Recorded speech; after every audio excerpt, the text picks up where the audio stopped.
places of worship are essential services. दुख और अफसोस होता है। होना तो यह चाहिए था कि एक मुल्क के सदर ने जब एलानिया मीडिया के ऊपर आके कह दिया मैंने पपीते का टेस्ट कराया, बकरी का टेस्ट कराया, परिंदे का टेस्ट कराया, जो चीज लैब में भेजता हूं कोरोना पॉजिटिव आ जाती है। वीडियो मशहूर हुई, आपने सुनी, आपने देखी। सिर्फ अकेली इसी वीडियो से हमारी अकल ठिकाने लग जानी चाहिए थी, लेकिन हम इस झूठ, इस प्रोपेगेंडे का इस तरह हिस्सा बने कि आज मुआशरे के अंदर कहानियां बिखरी पड़ी हैं। किसी के बाप को भूखा रख के मारा गया, किसी के हार्ट अटैक वाले को कोरोना में डाला गया, किसी के गुर्दे फेल वाले को कोरोना में डाला गया, किसी के 20-20 साल पुराने कैंसर के मरीजों को कोरोना में डाला गया। ये झूठ की तिजारत, ये खौफ की तिजारत क्यों हो रही है? हत्ता के पाकिस्तान का चीफ जस्टिस चीख उठा कि हो सकता मुझे भी मार ना दें। ये 25 लाख फी बीमार के ऊपर जो खर्च हो रहा है कहां पे हो रहा है? आपको फिर भी अंदाजा नहीं हुआ, क्योंकि ये बात उलमा कह रहे थे, इसलिए आपने कहा नहीं, मुस्तनद बात उलमा की इस मामले में नहीं है। उलमा के ऊपर एतबार नहीं किया, उस सदर पे कर लेते। अब डॉक्टर ने कह दिया कि ये लेबोरेटरियां पैसे बना रही हैं, वायरस टूट जाता है तब भी पॉजिटिव आता है। डॉक्टरों की बात के ऊपर यकीन आ गया, और दुख और अफसोस की बात है, गिला है अल्लाह की कसम उलमा से भी और उन डॉक्टरों से भी जो सारे के सारे इस खौफ की सियासत के अंदर मुलव्वस हुए। उनका किरदार है, उन्होंने अपनी जुबानों को उस तरह कंट्रोल नहीं किया जिस तरह रसूलुल्लाह का हुक्म था। अफसोस और दुख की बात क्या है मेरे भाइयों, ट्रंप सदर दुनिया के, हम इनको काफिर कहते हैं, सबसे बड़े अपने आप का हम दुश्मन समझते हैं मुसलमान। उस सदर ने क्या कहा? Places of worship are essential services. क्या कहा?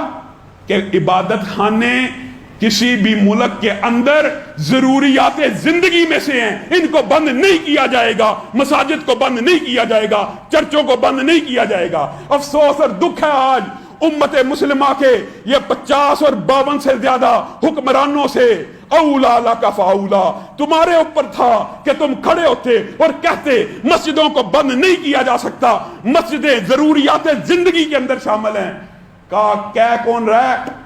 जिसको तुम काफिरों का सरदार कहते हो, वो अलल ऐलान मीडिया के ऊपर आके कहता है मस्जिदें खुलेंगी, चर्च खुलेंगे, हर इबादत खाने को खोला जाएगा, ये जरूरियात जिंदगी में से है। अब उसने कह दिया ना, अब सारी दुनिया की मस्जिदें खुल जाएंगी। अफसोस है कैसी गुलामी के अंदर मुसलमान हैं। अफसोस और दुख की बात है ट्रंप कहे मस्जिदें खोल दो, मस्जिदें खुल जाएं, किसी मुस्लिम हुक्मरान को तौफीक नहीं हुई कि आगे बढ़ के सबसे पहले ये कहता लॉकडाउन हल नहीं है। हम चीखते रहे, 3 महीने से हम चीखते रहे, और ये मौलवियों की बातों में ना आना, उलमा की बातों में ना आना, ये मरवा देंगे। हमने कहा लॉकडाउन हल नहीं है, बीमारी का हल क्या? लॉकडाउन। और हल क्या? लॉकडाउन। हमने कहा लॉकडाउन हल नहीं है। आज साबित हो गया, जिस वक्त फरवरी के अंदर 1 या 2 मरीज थे, तुमने झूठा प्रोपेगेंडा करके मुल्क को लॉकडाउन में धकेला। आज मरीज 60,000 से ज्यादा हैं, तुम्हें कैसे जुर्रत हो रही है तुम लॉकडाउन खोल रहे हो? इसका मतलब है तुम झूठे थे। जब 2 मरीज थे हल लॉकडाउन था, आज 60-70 हजार मरीज हैं, आज लॉकडाउन नरम हो रहा है, आज दुकानें खुल रही हैं। और तुम्हें चाहिए था तुम पहले कदम उठाते, तुम मुसलमान थे, तुम्हें अल्लाह के ऊपर यकीन था। वो ट्रंप कह रहा है वी नीड मोर प्रेयर्स, हमें ज्यादा दुआओं की जरूरत है। बदबख्त मुसलमानों का एक हुक्मरान ऐसा नहीं है जिसने कहा सजदे करो, रमजान के अंदर मस्जिदों को आबाद करो, मुसलमानों को दुआओं की जरूरत है। किसने कहा? इटली का वजीर आजम क्या उठा, कुफार सदर क्या उठे कि हमें अल्लाह के ऊपर उम्मीदें हैं। फिर आप कहते हैं ये मौलवी सख्त बातें करते हैं, हमारे डॉक्टर्स का एक माफिया इस काम में मुलव्वस रहा जो खौफ की, हरास की और इस तरह की बदबख्ती की बातें फैलाता रहा। उनको गौर करना चाहिए, उनके सारे दावे आज झूठे साबित हो चुके हैं। 70,000 से ज्यादा मरीज है। और मेरे भाइयों झूठ ऐसे बोलते हैं, अल्लाह माफ करे, جھوٹ کی تجارت، خوف کی تجارت، یہ شکر ہے کسی مولوی نے نہیں کہا. اگر کوئی مولوی کہتا نا فی مریض 25 لاکھ کا معاملہ ہے تو مولوی کا گریبان پکڑ لیتے. جاؤ چیف جسٹس کا گریبان پکڑ کے دکھاؤ جس نے اعلانیہ، یہ نذیر بن گئی ہے، یہ پاکستان کے آئین میں لکھا گیا ہے. عدالتی نظائر ہوتے ہیں. جو قانون کے طالب علم کو پتہ ہے اس بیان کی اہمیت کیا ہے. اس نے کہا 25 لاکھ فی مریض کے اوپر حرج کا اوقار ہے، بھوکا رکھنے کے لیے حرج کرتے ہو. کیسی کیسی شہادتیں. ایک بندے نے تو یہاں تک کہہ دیا تبوت ہی خالی نکلا، اور ایک بندے نے یہاں تک کہہ دیا کہ میرے باپ کو بھوکا ہی مار دیا. جب ہم نے کہا تھا ان بدبختوں کے ہتھے نہ چڑھنا، ٹیسٹ مت کروانا، تب یہ مولوی کی باتوں میں نہ آنا. ہم نے کہا گھروں میں اپنا علاج خود کرو، ان مولویوں کی باتوں میں نہ آنا. اب وزیر اعظم صاحب کہیں گے کہ گھر میں بھی کرنٹینہ ہو سکتا ہے، ایسی ویسی کوئی بات نہیں، 90% بندے صحت یاب ہو جاتے ہیں. یہ ان کی باتوں پہ تمہیں ایمان آیا، علماء کی باتوں کو تم نے کچھ نہیں سمجھا.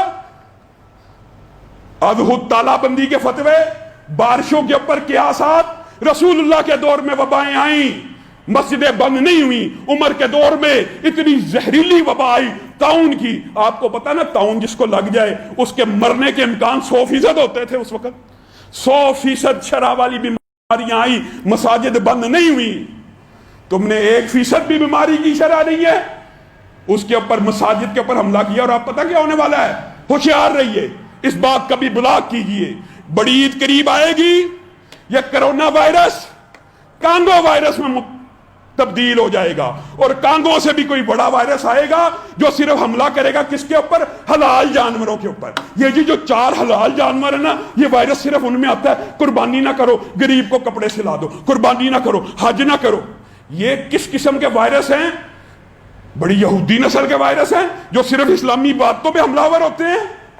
جب قربانی کرنے لگو گے اور نہ نہ نہ نہ اس کا گوشت مت کھانا، یہ بیمار ہے، اس کے اندر وائرس ہے، کھاؤ گے تو یہ ہو جائے گا. حج نہ کرنا، غریب کی بیٹی کا جہیز بنا دینا. آج لبرل مافیا نے، آج ان جھوٹے لوگوں نے، آج ان کذابوں نے، چاہیے تو یہ تھا کہ مسلمان حکمران اس وقت دنیا کی قیادت کا حق ادا کرتے. اللہ رب العزت جو کہا گیا، جو سنا گیا، اس کو سمجھنے کی توفیق عنایت فرمائے. گفتار بھی ہے، کردار بھی ہے، ہم حق کے علم بردار بھی ہیں، اپنوں کے لیے